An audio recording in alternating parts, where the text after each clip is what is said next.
안녕하세요. 사람이 양심이 있어야 염치도 있다는 말을 뼈저리게 실감을 하고 이혼 소송 중인 30대 후반의 여자입니다. 눈에 넣어도 안 아플 것 같은 제 딸 데리고 이제는 더 열심히 살 생각입니다. 진짜 그런 양심 없고 주제 파악 안 되는 사람들하고는 다시는 엮이고 싶지 않은 게 솔직한 심정이죠.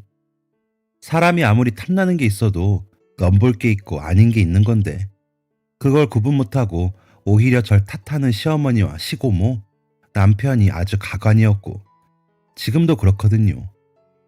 다 같이 돌아도 그렇게 돌 수 있나 싶습니다. 다시 생각해봐도 어이가 없는 일이라 혼자 되새겨보다 너무 기가 막혀 이렇게 사연을 보내게 되었습니다.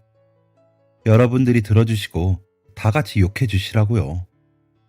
사건의 발단은 제 사촌 여동생의 미모라고 해야 할까요? 정말 이유도 말 같지가 않죠.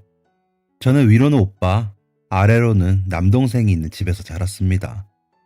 친가 쪽으로는 사촌들도 다 남자들 뿐이죠. 덕분에 친가 쪽에서 여자 사촌이 없어 예쁨을 많이 받았습니다. 대신 재미가 너무 없었습니다. 인형놀이나 소꿉놀이를 같이 해줄 존재가 없었으니까요. 다행히도 외가 쪽으로는 저희 엄마의 언니이신 이모가 낳은 사촌 여동생이 있습니다. 저와는 10살 정도 나이 차가 나긴 하지만 여자 사촌이 생겼다는 사실만으로 저는 기뻤습니다. 이 아이로 말할 것 같으면 저희 이모가 3번의 유산 끝에 어렵게 지켜내신 아이라고 들었습니다. 낳으실 때도 난산이셨고 조산의 위험도 있어 거의 3개월을 누워서 생활하시다가 낳은 아이이기도 했고요. 아무튼 여자가 아이를 갖고 낳는 데 있어서 생길 수 있는 거의 모든 고난을 다 거치고 나서야 품 안에 안으신 아이가 제 사촌 여동생이었다고 보시면 됩니다.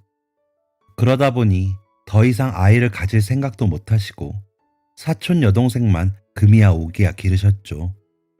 그래서인지 외가 쪽 집안 어른들은 사촌 여동생을 참 귀하게 여기셨습니다. 제가 한 10살 무렵에 태어난 사촌 여동생은 제 기억에도 아기 때부터 참 예뻤습니다. 백설공주에 나오는 아기가 그런 모습이지 않을까 하는 생각이 들었을 만큼 말이지요. 이모와 이모부가 아주 소중하고 또 소중해하며 기르신 건 두말하면 입이 아플 정도였죠. 저도 어렸지만 예쁜 여동생이 생겨서 제가 머리핀 살 때 사촌 여동생 것도 사놨다가 가져다주고 인형도 가져다주고 하면서 제 마음을 표현했었죠. 제가 어울릴 여자 형제가 없었던지라 외로운 그 마음을 알아서 사촌 여동생을 챙기게 되더라고요. 사촌 여동생도 사랑을 많이 받고 자란 아이라 그런지 참 순하고 착해 애교도 많아 저를 잘 따르기도 했고요. 그래서인지 사촌 여동생과 저는 친자매처럼 지냈습니다. 집도 가까웠고 엄마랑 이모도 자매지간에 사이가 좋으셨고 이모부도 저희 아빠도 낚시를 같이 다니시면서 가깝게 지내셨거든요. 사촌 여동생은 어릴 적부터 늘씬하고 피부도 하얗고 좋아서 예뻤습니다. 물론 연예인들에 비하면 안 되겠지만 길거리 캐스팅은 수없이 당할 정도였기에 여차하면 데뷔도 할 뻔했죠. 하지만 워낙 숫기가 없는 아이라 그쪽 일은 생각도 못하긴 했지만요. 그래도 성격도 좋고 싹싹하니 어릴 적부터 친구도 많았습니다. 공부도 곧잘 했고 악기를 전공한 아이라 인기가 좋았죠. 예고를 진학했고 대학도 무난히 합격해 유학을 보낼까 했었지만 이모부가 도저히 사촌 여동생을 유학 보내고 멀리서 지내실 엄두가 안 난다고 하셔서 국내에나마 시교향악단에 취업해 활동 중입니다. 사촌 여동생이 관현악을 하는데 그 하얀 피부와 악기가 너무 잘 어울려서 연주를 할 때면 요정 같다는 생각을 하게 될 정도입니다. 고맙게도 제가 결혼할 때 연주도 해줬었는데 그때는 학생이라 교복을 입고 연주했는데도 예뻤습니다. 그냥 뭘 해도 예쁜 그런 아이였고 지금도 역시 그렇습니다. 그만큼 저도 아끼는 마음도 크고요. 여기저기서 소개팅이다 선이다 많이 들어왔었는데 다 거절하더니 사촌 여동생과 같은 대학의 법대를 졸업하고 로스쿨에 재학 중인 남친과 교제 중입니다. 시시였는데 사촌 동생 남친이 엄청 따라다닌 걸로 알고 있습니다. 저도 같이 몇 번 봤는데 남친 인물도 좋고 학벌이며 앞으로의 직업도 좋더라고요. 무엇보다 제 사촌 동생을 너무 위해주는 모습이 잘 어울리고 보기 좋기도 하고요. 둘이 곧 결혼할 것 같습니다. 이 문제만 해결이 되면요.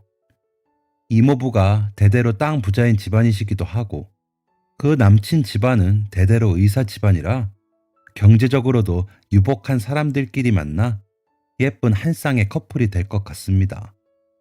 그런데 이런 제 사촌 동생을 노리는 사람들이 있었던 거죠. 그것도 제 시댁 식구들이요. 남편이라도 중간에 잘 막아줬다면 사태가 이렇게 되지는 않았을 텐데 정말 팔은 안으로 굽는다는 말이 맞더라고요. 본인 가족한테 싫은 소리 본인이 못하면 남들이 하는 거라는 걸 모르는 건지 말이죠. 저는 직업이 간호사입니다. 대학병원에서 일하다 지금은 지역 거점 병원에서 일하고 있고요. 그러다 보니 아이를 저희 친정엄마가 봐주셨죠.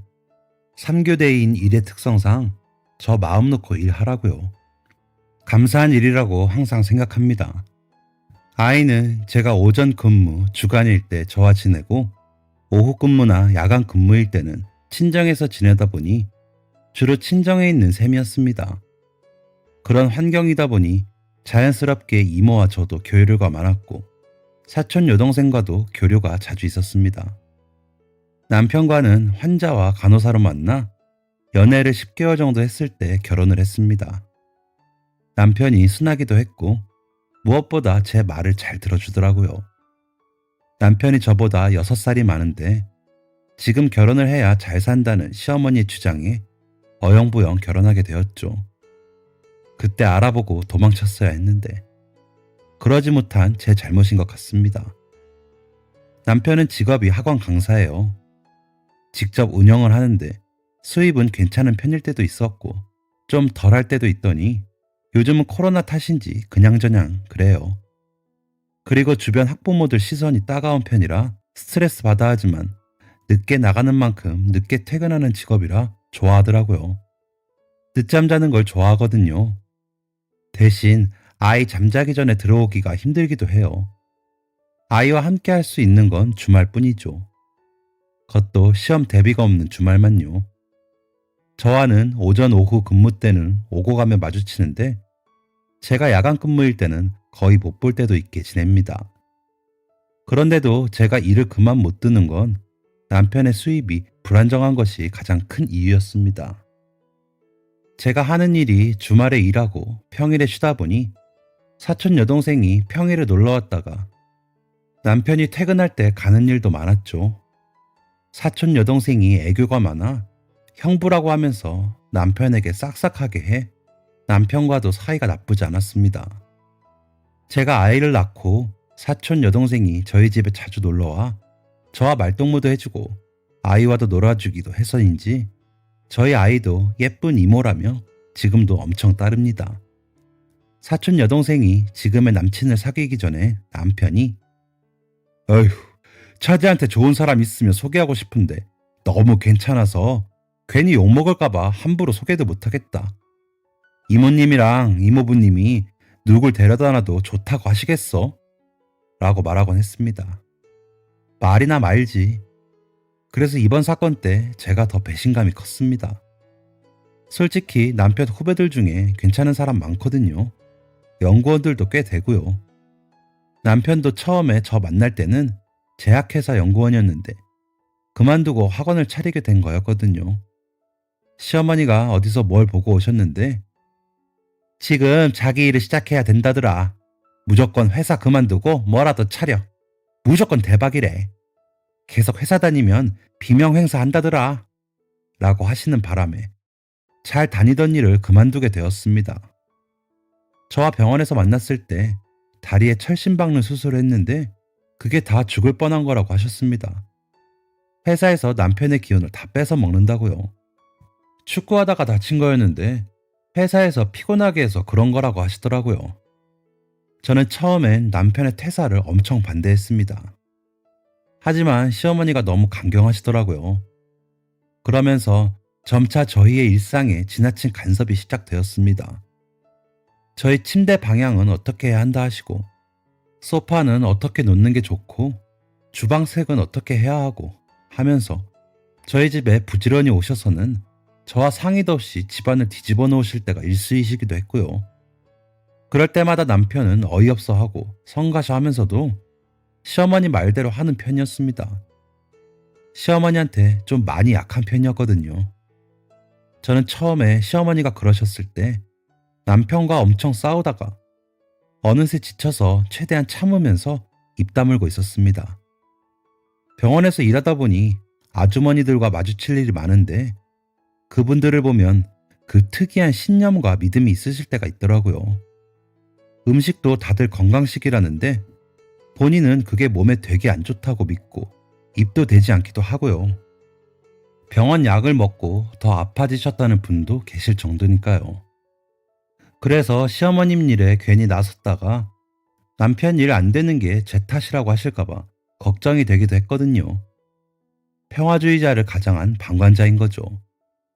그런 것에 에너지를 쏟고 싶지도 않았고요. 그게 참 이제 와서 보니 큰 잘못이었더라고요. 너무 후회가 됩니다. 그때 싸우고 이혼을 했더라면 사촌 여동생이 이런 일을 겪지도 않았을 텐데요. 시어머니 말대로 침대 위치를 바꾸고 나서 꿈도 많이 꾸고 더 피곤해졌습니다. 그래서 남편에게 괜찮나 물어보니 자신도 영 불편해서 안 되겠다며 원래 위치로 바꾸자고 하더라고요. 코피까지 났다면서요. 그래서 한번 원래 위치로 바꿨다가 나중에 시어머니가 보시고 남편 잡아먹으려고 하냐? 침대를 이렇게 놓으면 기가 빨린다니까?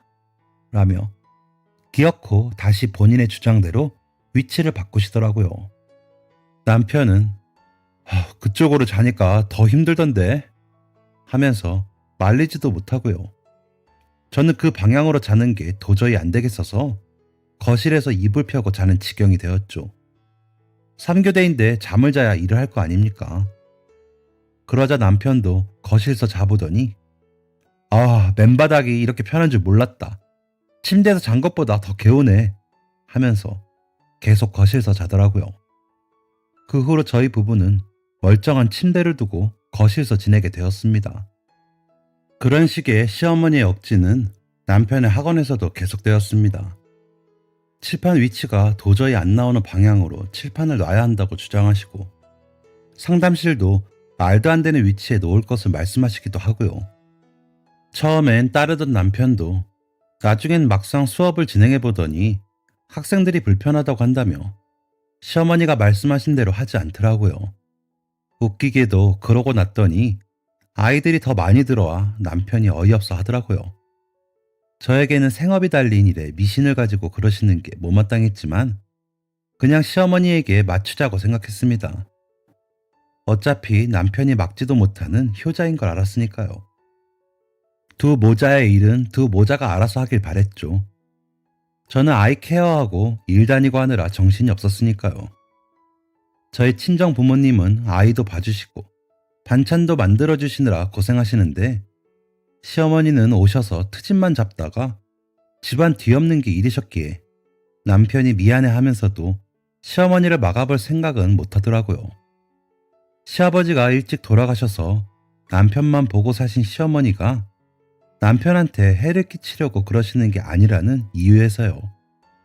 좋은 마음으로 그러시는 건 알지만 지나치시고 결과가 좋지 않을 뿐이라는 거죠. 그리고 결정적으로 남편은 하도 어릴 적부터 그런 일에 익숙해서인지 별스럽게 생각하지도 않았고 불편한 점이 생기면 그냥 몰래 본인 하고 싶은 대로 하거나 하더라고요. 어쨌든 저희 집은 시어머님의 놀이터처럼 변해갔습니다. 저는 남편과 싸우다 해결이 안 되니 거의 포기하고 그냥 잠만 자는 곳이라고 생각을 하게 되었고요. 집이 집 같지 않은 상황이 된 거죠. 그래서 가끔 놀러오는 사촌 여동생과의 시간이 더 좋기도 했습니다. 예전처럼 떡볶이도 해먹고 수다 떨면서 스트레스도 풀기도 했고요.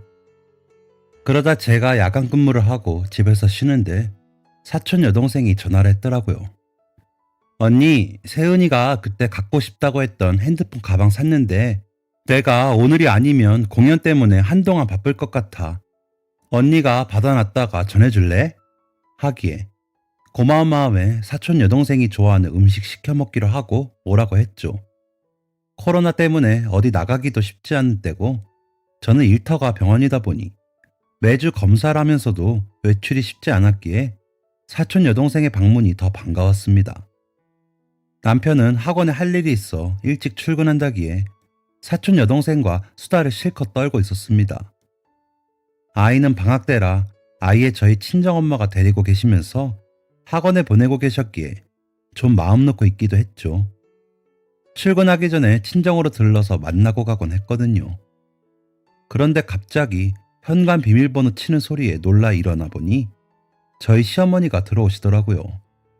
문제의 시고모님과 함께요. 놀란 사촌 여동생은 허둥지둥 하다가 웃으며 인사를 하고 저는 이만 가보겠습니다. 계시다 가세요. 라며 금방 나갔습니다. 그런 사촌 여동생을 시고모님이 눈을 떼지 못하고 보시더라고요. 워낙 예쁜 아이니까 그러신가 보다 하고 말았죠. 참 예쁘다. 몇 살이야? 하시며 물으셔서 아직 20대예요. 예쁘죠?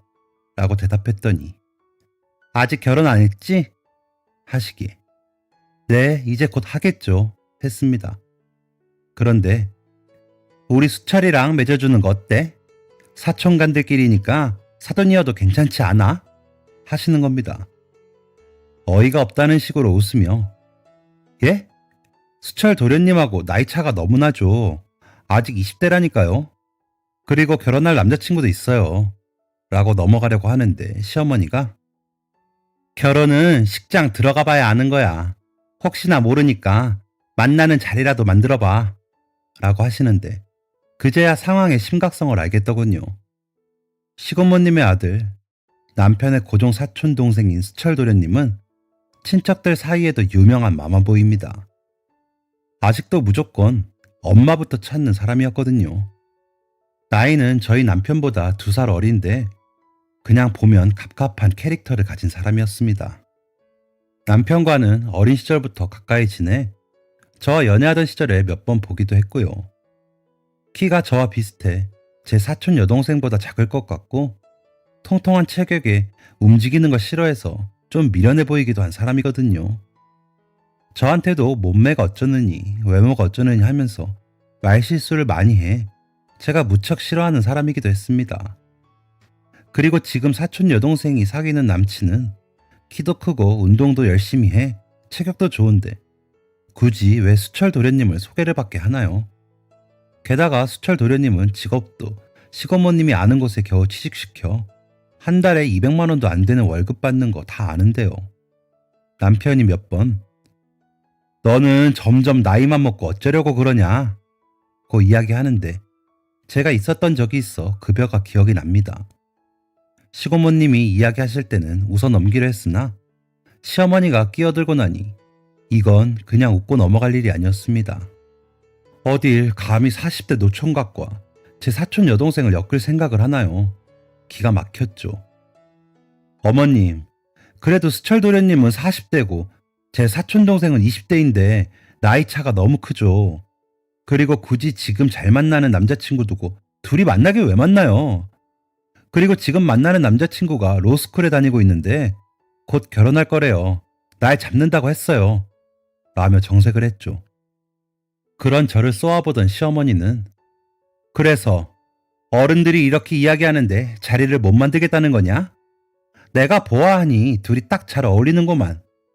그리고 남자가 법조계에서 일하는데 그쪽 사람 만나서 결혼하겠지. 그런 거 기다리다가 나중에 버림받는 여자가 얼마나 많은데. 라고 하시기에 어머님, 말씀이 심하시네요. 그 남자친구가 대학 때부터 따라다녀서 사귄 거고 지금도 그렇게 공주대접하면서 잘해요. 양쪽 어른들 다 아시고 결혼 말씀 나누고 계신데 그게 무슨 말씀이세요? 그리고 그 남자친구는 인물도 좋고 키도 얼마나 크다고요. 수철이 도련님은 저랑 키가 비슷한데요. 라고 했더니 시고모님이 옆에서 아이고, 그렇다고 내 아들을 거기서 왜 깎아내리니? 우리 애가 어때서? 얼마나 착한데.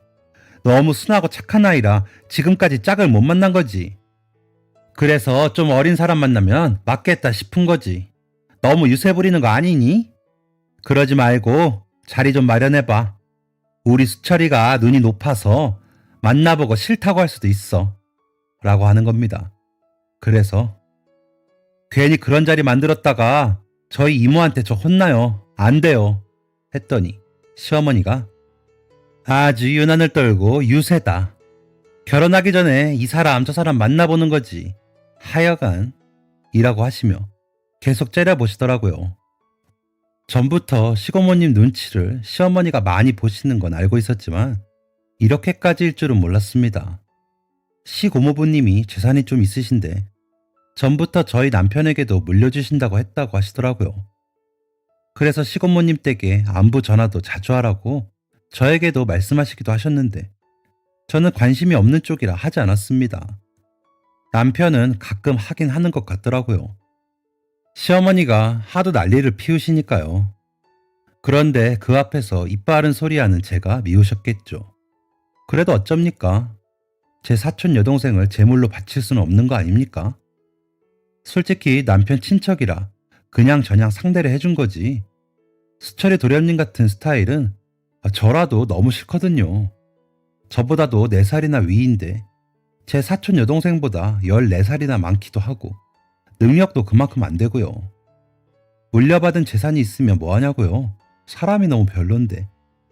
만약에 제가 제일 싫어하는 사람이 있다고 해도 소개하기 미안해질 스타일인데 귀하디 귀한 제 사촌 여동생을 소개하라는 건 말도 안 되는 일이기도 하고요. 그래서 끝까지 정색하며 안 된다고 했습니다. 시어머니는 뭘 하려고 들렸는지도 잊으신 채 삐져서 가시고 시고모님 뒤를 따라 나가시더라고요. 출근 준비를 하는데 남편에게 전화가 와 받았더니 낮에 엄마랑 마주쳤어? 하기에 응, 고모님도 모시고 오셨더라. 도대체 우리는 언제 마음 놓고 집에서 있어봐? 이 동네 사랑방 되겠어. 라고 했습니다. 그래도 고모 앞에서 그렇게까지 했어야 했어? 대충 물어본다고 하고 나중에 싫다고 했다고 하면 되지. 라고 하는 남편의 말에 억지로 참고 있던 제 마음이 펑 하며 터지더라고요. 지금 그걸 말이라고 해? 당신도 우리 주연이 아무데나 소개도 못하겠다고 했었잖아. 그런데 그런 애한테 수철이 도련님을 소개하라고? 미쳤어? 걔가 왜 그런 고역을 견뎌야 해? 내 사촌이라서? 참고 사는 거 나 하나면 좋게. 내 사촌 동생까지 끌어당기지 마. 라며 소리치듯 말했습니다. 아니 그렇다고 진짜 만나게 하란 얘기가 아니잖아. 그냥 그 앞에서는 그런 척만 하라는 거지. 그리고 뭘 또 그렇게 참았냐? 무슨 말을 그렇게 해? 라는 남편의 말을 듣자니 좋은 게 좋은 거라고 본인도 싫어하기에 별말을 안 한 지난날들이 후회가 되더라고요. 그래서 내가 그럼 안 참았어? 오늘도 봐. 세상에 어떤 며느리가 문 따고 들어오는 시어머니 좋아해? 들어오시기만 해? 마음대로 집안 다 바꿔놓으시잖아. 지금 집 봐. 이게 집이야? 어머님 놀이터야. 창고랑. 그리고 우리 엄마가 해놓은 반찬 다 가져가시고 그럴 정신과 기운은 있으셔도 우리 세은이 한번 봐주시긴 어려우신 분이잖아. 라고 했더니 남편은 별말이 없더라고요. 할 말이 없겠죠. 그래서 그리고 이 집 사는데 나도 돈 보탰어. 그러면서도 내가 혼수도 다 했고 나 애 낳고 6개월 빼고 여태까지 쉬지 않고 일했어. 그러면서도 내가 싫은 소리 한 적 있어? 그런데 이제는 내 사촌동생까지 희생시키라는 거야? 당신도 양심이라는 게 있어 봐. 어머니 고집에 당신 회사 그만둘 때도 나 이러지 않았어. 근데 이건 진짜 아니야. 당신이 다시 확실하게 선 그어. 이 시간 이후로 또 수철이 도련님이랑 주연이랑 얘기 나오면 나 진짜 안 참아. 라고 했더니 알았어. 뭘 또 그렇게까지 열을 내냐. 나도 알아. 주연이 처지 아까운 거. 누가 몰라? 하며 전화를 끊더라고요. 출근 전에 친정에 들러 아이 만나고 출근하려고 했는데 남편과 씨름하느라 시간을 다 써서 통화만 하고 출근하면서도 화가 가라앉질 않았습니다. 그리고 한 번에 끝나지 않을 거라는 게 본능적으로 느껴지더라고요. 그 느낌은 틀리지 않았습니다. 일주일인가 뒤쯤 사촌 여동생한테 연락이 왔더라고요. 혹시나 하고 전화를 받자 언니 저기 있잖아. 형부 사촌 동생 이름이 곽수철 씨 맞아? 하는데 그 순간부터 전투력이 타오르기 시작하더군요. 맞아. 어떻게 알았어? 라고 물으니 아니 내 SNS 메시지가 왔는데 형부한테 나에 대해 이야기 들었다면서 사진 보니까 자기 스타일이라고 한번 만나서 밥이나 먹자고 하더라고. 그런데 형부 사촌동생이라고 하는데 뭐라고 해야 할지를 몰라서 일단 남자친구 있다고 하긴 했는데 자기는 과거에 연연하는 스타일이 아니라면서 괜찮다고 만나자는데 뭐라고 해야 할지 모르겠어. 라는데 어이가 없더군요. 그래서 일단 무시하고 답하지 마. 언니가 알아서 할게. 그리고 미안하다. 언니가 너한테 면목이 없다. 라며 전화를 끊었습니다. 일단 집에 있던 남편에게 당신 수철이 도련님한테 우리 주연이 얘기한 적 있어? 라고 물었더니 머뭇거리기에 얘기한 적 있냐고! 라고 소리를 지르자 그제야 이름만 알려달라고 그래서 이름만 알려줬어. 라는 겁니다. 그래서 식탁 위에 각티슈를 집어던지며 내가 안 된다고 했지. 주연이한테 메시지 보내서 만나자고 하더래. 미친 거 아니야? 주제 파악도 못하고 감히 어디서 찝쩍거리는 거야? 라고 소리를 쳤더니 야 그래도 말이 심하다. 사람이 외모가 다가 아니잖아. 하는 남편이 얼마나 믿고 싫던지요. 외모? 외모만이야? 마마보이에 나이도 많고 능력도 없잖아. 주연이 지금 남친 예비 변호사야. 어디에 들이대? 라고 하자 아직 변호사 아니잖아. 그리고 만나게만 해주면 고모가 땅 좀 떼어준대. 그냥 만나게만 해보면 안 돼? 당신 말대로라면 당연히 처제가 싫다고 하겠지. 라는데 저도 모르게 남편 정강이를 발로 차버렸습니다. 당연히 우리 주연이는 싫다고 하겠지. 그런데 수철이 도련님은 더 달라붙겠지. 그깟 땅 때문에 너는 우리 주연이를 팔아넘기고 싶니? 나중에 우리 세은이가 수철이 도련님 같은 사람이랑 땅 준다고 만나라고 해도 그런 얘기 할래? 라고 하자 아니 거기서 우리 세은이 얘기는 왜 나와? 하기에 왜? 너는 너 딸이 그런 일 당하는 건 아예 상상도 하기 싫니? 주연이가 우리 이모랑 이모부한테 어떤 딸인데 그렇게 함부로 찍어붙여? 당장 수철인지 뭔지한테 전화해서 한 번만 더 연락하면 손가락 부러뜨려 버린다고 해. 당신이 못하면 내가 할 테니까 알아서 해. 라고는 방문을 쾅 닫고 들어가 버렸습니다. 그리고는 서둘러 씻고 채비해서 친정으로 왔죠. 아이도 더 볼 겸 해서요. 진짜 마음 같아서는 아주 다 뒤집어 엎어버리고 싶었지만 마지막으로 기회를 주기로 한 거였죠. 친정에 도착해 아이와 놀고 있는데 시어머니한테 전화가 오더라고요. 친정 부모님 들으실까 작은 방으로 가서 문을 닫고 전화를 받았습니다. 전화를 받자마자 소리를 지르며 야, 너가 뭔데 회방을 놔? 너 사촌동생은 반응이 나쁘지 않다는데. 아니 만나기만 하면 고모네가 땅 해주기로 했던 거 일찍 해준다잖아. 당장에 결혼을 하랬어? 너는 그렇게도 재산에 관심이 없이 고고하니? 너 이런 식이면 내 재산도 못 준다 하시더라고요. 그래서 저는 그깟 돈도 안 되는 땅 관심도 없고요. 저희 이모님 그런 땅 아쉽지 않게 사시고요. 제 사촌 동생이 제 체면과 형부 체면 생각해서 대꾸는 해준 모양인데 어딜 감히 40대 중반의 노총각 아저씨가 꽃다운 아가씨한테 들이대며 추궁거리는 걸 두고 보라고 하시나요? 진짜 저희 친정에서 아시면 난리 나요. 라고 했죠. 그랬더니 얼마나 대단한 집이라고 그렇게 거들먹거리냐? 그러니까 더 궁금해서 만나게 해야겠다. 이번 주말에 시간 정해. 알았어? 라고 하기에 절대 그럴 일 없고요. 사촌동생 지금 남친이 로스쿨에 다니고 있어요.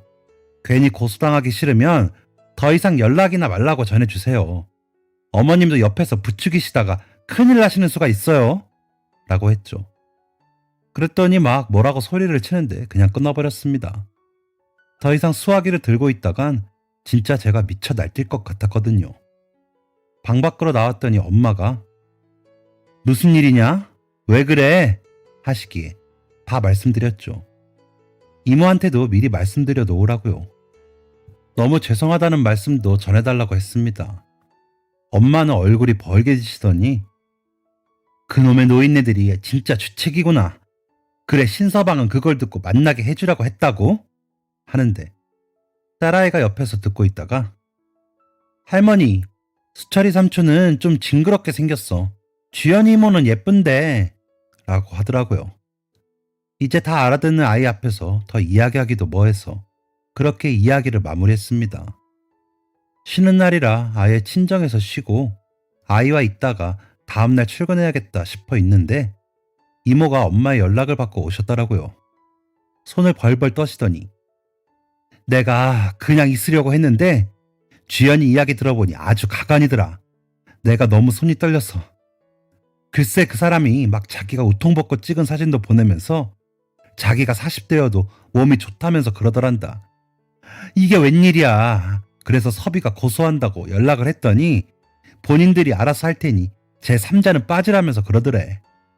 그래서 섭이가 만나자고 했더니 욕만 하고 주연이한테는 자기의 순정을 몰라주냐면서 계속 메시지를 보낸대. 그래서 고소한다고 난리야. 그래도 되겠니? 라며 제 의사를 물어보시더라고요. 그런 이모 손을 잡고 펑펑 울었습니다. 이모, 너무 죄송해요. 제가 잘못이에요. 라면서 울었죠. 이모는 아휴, 너가 무슨 잘못이야. 그 사람들이 이상한 거지. 그런데 고소하고 나면 너 괜찮겠어? 하시기에 이모, 나 이혼해도 좋으니까 확실하게 고소하세요. 예비 법률가라는 법 아는 사람이 있으니까 더 확실하게 할 수 있는 죄명 다 엮어서 고소하라고 하세요. 저도 못 참아요. 라고 말씀드리자 그렇게 이야기해줘서 고맙다. 나도 너 생각하면 안 그래야지 싶은데 주연이가 너무 힘들어서 밥도 못 먹고 그래. 미안하다. 라며 우시는 이모의 손을 다시 한번 잡아드렸습니다. 이모를 진정시켜드리고 남편에게 전화를 했습니다. 전화를 받자마자 야!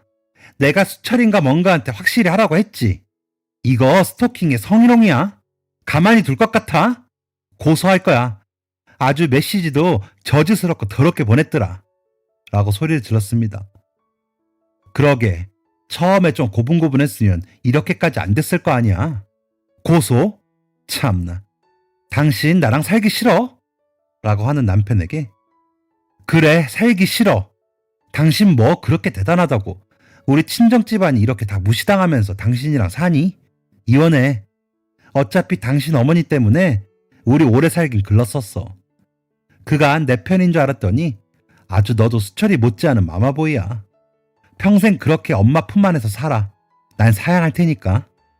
그런 저질스러운 집안이랑은 더 이상 상종 못하겠다. 라고 소리를 질렀습니다. 남편은 뭐? 수철이? 뭐라고? 막말하지 마. 내가 알아보고 다시 전화할 테니까 기다려. 하더니 전화를 끊더군요. 너무 화가 나서 씩씩거리다가 집으로 가 제 짐을 더 가지고 친정으로 왔습니다. 다시 연락을 한다던 남편은 연락이 없었고요. 저는 그간에 제 짐을 더 가지고 친정에 옮겨놓았죠. 사촌 여동생의 남친은 적극적으로 나서서 고소를 진행하고 아는 선배들을 포섭하더라고요. 그러면서 요즘 그런 스토킹 같은 범죄에 대한 인식이 전보다 더 예민해졌기 때문에 처벌을 최대한 끌어내보려고 해요. 라고 하더라고요. 저는 그런 사촌 여동생과 그 남친 앞에서 괜히 작아져 미안하다는 말만 할 뿐이었습니다. 이모부는 저한테는 괜찮다고 하시면서도 그놈의 자식 가만 안 둔다고 난리쳤습니다. 그럴만하죠. 어떤 딸인데요. 그러다 드디어 소장이 접수가 됐는지 시어머니가 전화를 했더라고요. 아니, 그걸 고소를 해? 한번 만나기만 하자는데? 라며 소리를 치기에 그냥 만나자고만 해도 법으로 걸리는데 벗은 몸 사진도 보내고 욕도 했잖아요. 그리고 만나지도 않았는데 이 정도인데 내가 미쳐서 만나게 해줬다고 해보세요. 어땠겠어요? 아주 변태 나부랭이 노총각 확실히 벌받게 할 테니까 그런 줄 아세요. 안 된다고 했을 때 그런 줄 알아야지. 라고 같이 소리를 질렀습니다. 그러자 너 아주 시애미한테 막 나간다. 너 이러고도 아범이랑 살 줄 알아? 하기에 누가 살기나 한대요. 안 그래도 그 집 아드님께 이혼하자고 했습니다. 이제 호랩이 된 아들이랑 변태 노총각 조카님이랑 사이좋게 지내시면 되겠네요. 하고는 전화를 끊어버렸습니다. 그리고 남편에게도 전화해 합의이혼으로 할까 소송으로 갈래? 소송으로 가도 너한테 되게 불리한 거 알지?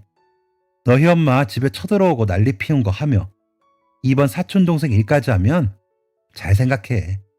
난 소송까지 생각하고 다 준비했으니까. 그리고 너희 엄마한테 전화 좀 그만하라고 해. 라고 했더니 당신도 좀 진정하고 그러게 그냥 한번 못 이기는 척 수철이랑 만나게 해서 면전에 대고 거절했으면 되잖아. 이렇게 일 키운 건 당신 탓도 있어.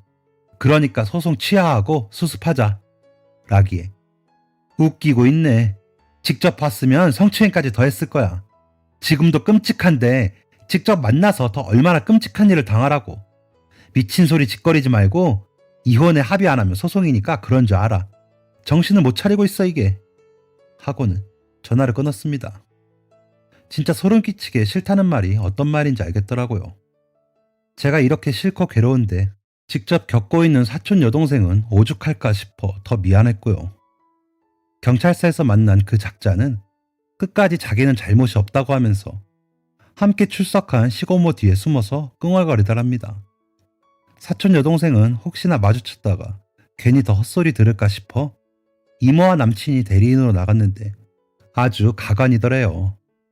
다녀오신 이모가 절 보시더니 너희 시어머니라는 여자도 그 여자처럼 그렇게 악다구니도 잘 쓰고 그러니? 아주 상종을 못하겠더라. 사람이 어찌나 억센지. 너 그런 집에서 고생했을 생각에 내가 눈물이 나. 하는데 얼굴을 못 들겠더라고요. 경찰서에서 합의가 안 되어 재판으로 가야 한다고 하더라고요. 재판에는 피해자가 직접 출두해야 해서 사촌 여동생이 걱정이 많더라고요. 저는 남편이 내가 잘못한 게 없는데 왜 이혼을 하냐면서 이혼을 거부해 소송을 걸어놓은 상태입니다. 뭐 억울하겠죠. 하지만 일이 이 지경이 안 나게 하려면 알아서 잘 끊었어야죠. 본인 엄마가 집을 뒤집어도 그냥저냥 저보고 참으라며 모른 체 하더니 결국 이런 일까지 생기게 해놓고 억울하기만 할까요? 그리고 사촌 여동생 이름이랑 연락처는 왜 가르쳐 주냐고요. 공범이지요. 그런 인간을 믿고 결혼했으니 어떻게든 살아보겠다고 내 새끼 엄마한테 맡기고 아등바등했던 제가 등신이었습니다. 회사 그만두고 생활비 안 가져와서 제가 혼자 메꿀 때도 많았는데 그때도 자존심 상해할까봐 아무 말 안 했더니 아주 호구로 봤나 봅니다. 그러니 저도 그렇게 보다 못해 저희 집안을 무시하고 그런 일을 벌인 거죠. 진짜 결혼은 집안을 잘 봐야 하나 봅니다. 연애도 2년을 해보고요. 저 결혼할 때 그렇게 이야기하시던 선배들 이야기 무시했던 게 천추의 한이네요. 사촌 여동생과 제 소송 둘 다 잘 끝내고 나면 다시 한번 사연 보내도록 하겠습니다. 제발 잘 끝나게 기원해 주세요. 너무 이상한 이야기를 보내드려 죄송하기까지 하네요. 같이 욕 좀 많이 해주세요. 그 인간들 귀라도 실컷 간지럽게요. 긴 글 읽어주셔서 감사합니다. 여러분들은 저처럼 힘든 일 겪지 마시고 항상 행복하시길 바랍니다. 지금까지 사연 들어주셔서 감사합니다. 사연이 재밌으셨다면 구독과 좋아요를 눌러주세요. 감사합니다. 안녕히 계세요.